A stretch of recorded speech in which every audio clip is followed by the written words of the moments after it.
Mais avant cela, on va évoquer l'information du jour. C'est la décision de la Cour d'appel de Paris qui a annoncé ce matin le placement en détention provisoire de Pierre Palmade.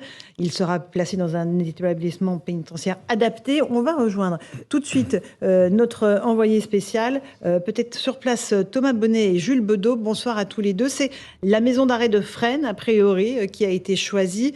Est-ce qu'il y a des raisons valables pour cette hospitalisation à Fresnes, Thomas ?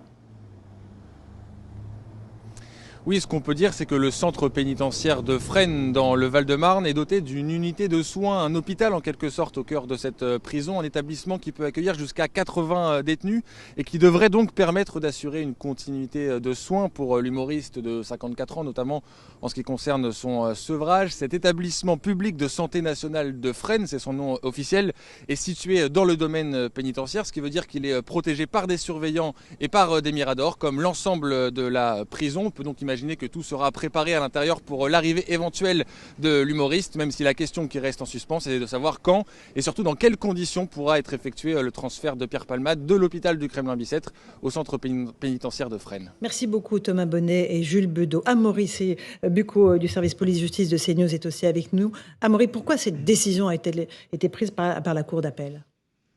Déjà, il faut rappeler qu'effectivement, cette décision, elle allait dans le sens de ce qu'avait demandé le parquet de Melun au départ. Elle n'est donc pas totalement farfelue, si je puis le dire.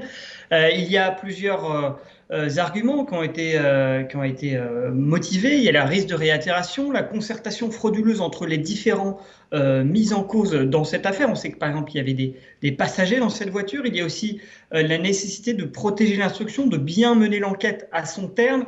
En fait, cette décision, elle avait été prise à la lumière de l'audience qui s'était tenue vendredi dernier à la Cour d'appel de Paris. Cette audience, malheureusement, nous n'avions pas pu assister parce que c'était faite au huis clos et que donc les journalistes avaient été exclus. Le but, c'était bien sûr de protéger la bonne sérénité des débats. On sait que cette audience, elle avait duré à peu près 1 heure et que d'un côté, il y avait l'avocat général, que de l'autre, il y avait la défense de Pierre Palmade. Et le plus étonnant, je dirais, c'est que les 3 magistrats qui avaient dirigé cette audience, eh bien, s'étaient laissés plusieurs jours pour délibérer, pour prendre une décision, et que c'est cette décision qui est tombée donc aujourd'hui en fin de matinée.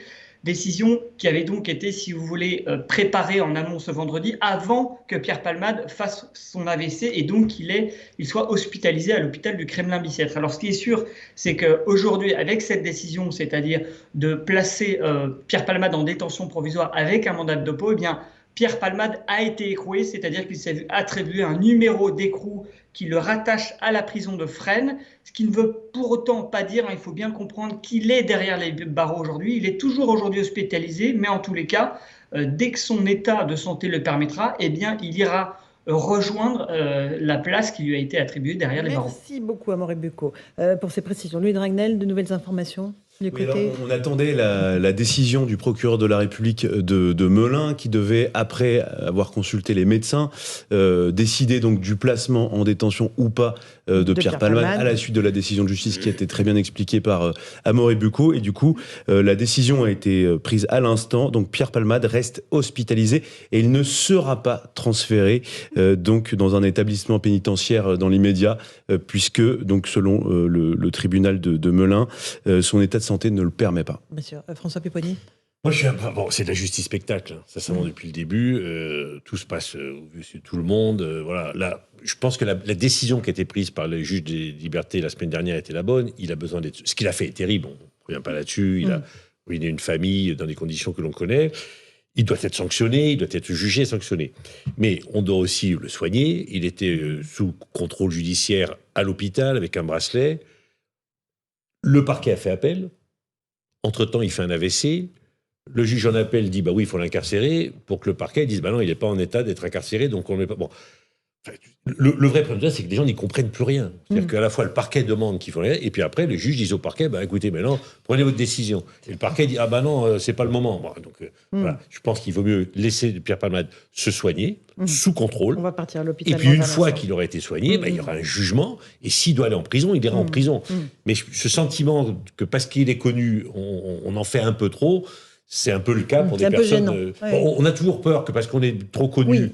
Au contraire, on soit privilégié. Voilà. Je pense que c'est plutôt le contraire. C'est plutôt le contraire, Louis Dragnel. Et Alors, ensuite, simplement Marc aussi une Toiti. chose, parce qu'on dit depuis le début de l'après-midi, début de la journée, que donc Pierre Palmade va être incarcéré. Donc en réalité, oui, il est déjà incarcéré, mais sous un régime très particulier, puisqu'il est à l'hôpital. Et c'est vrai que dans l'esprit des gens se disent, je pense, on annonce l'incarcération, donc ce soir il dort à la prison de Fresnes. Non, pas du tout. Il est incarcéré donc sur un lit d'hôpital à l'hôpital du Kremlin-Bicêtre. Marc Toiti. Oui, je veux dire, quelle déchéance quand même, si on peut épiloguer, mais c'est sûr que bon, là on avait une icône de l'humour français. Hein. Moi, je me souviens quand j'étais jeune, il commençait à se faire connaître, etc. Donc il avait tout ce qu'il voulait, etc.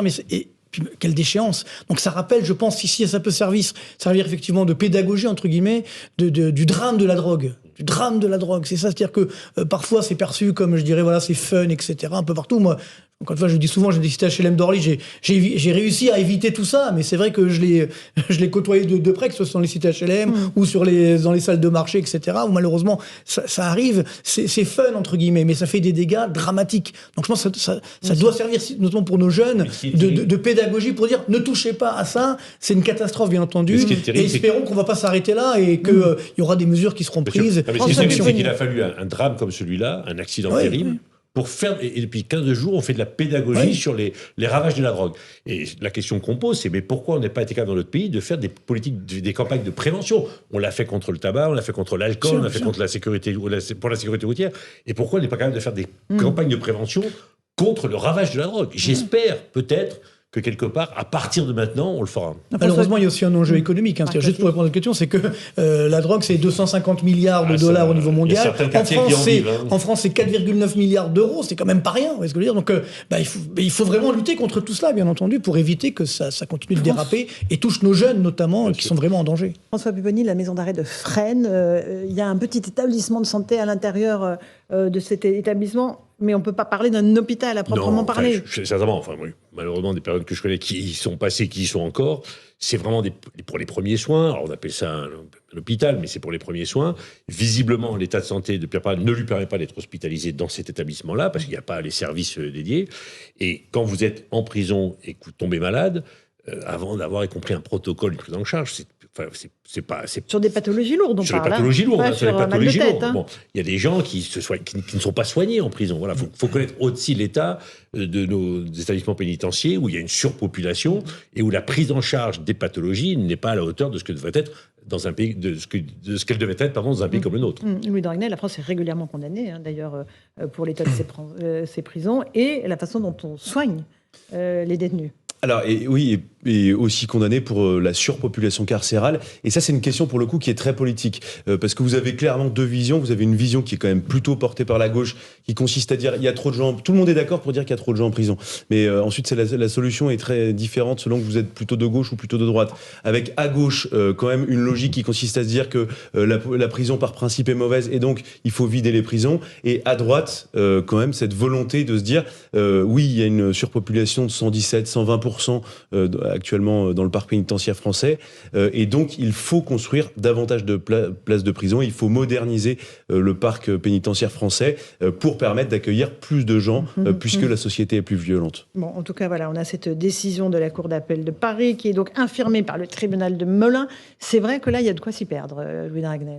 Hein. Oui, c'est pas simple du tout. Provisoire, pas détention provisoire. Voilà, et en plus, donc ça, c'est uniquement l'enquête s'agissant de l'accident de la route. Ensuite, il y aura une autre enquête. Enfin, il y a une autre enquête qui est menée conjointement sur le trafic de stupéfiants. Alors, pour l'instant, on sait assez peu de choses, puisqu'on entend surtout parler de l'enquête de l'accident de la route, avec un bébé quand même qui a été tué, avec un enfant de 6 ans. On ne sait pas très bien dans quel état il va sortir. On sait simplement qu'il ne va pas bien. En tout cas, c'est ce que son avocat dit. Et donc, oui, c'est pas facile de s'y retrouver dans cette histoire, d'autant plus qu'il y a une pression médiatique, et nous y participons de fait, sur l'institution judiciaire. Et donc, forcément, sous pression, l'institution judiciaire a aussi des gages à montrer. Vous savez, on en parle quand même très souvent. On a l'impression parfois que la justice est faible avec les forts et inversement avec les petites gens. Eh bien, là, la justice essaye aussi de montrer, en tout cas ceux qui la rendent, que Pierre Palmade n'est pas au-dessus des lois Et donc, c'est la raison pour laquelle, et ça, je pense que c'est important que les téléspectateurs, les auditeurs le sachent, la justice est plutôt sévère s'agissant de Pierre Palmade. S'il ne s'appelait pas Pierre Palmade, s'il n'était pas connu, aujourd'hui, Pierre Palmade serait sans doute à l'hôpital, mais absolument pas en détention. Allez, une toute petite pause. On se retrouve dans un instant dans Punchline sur CNews et sur Europe 1.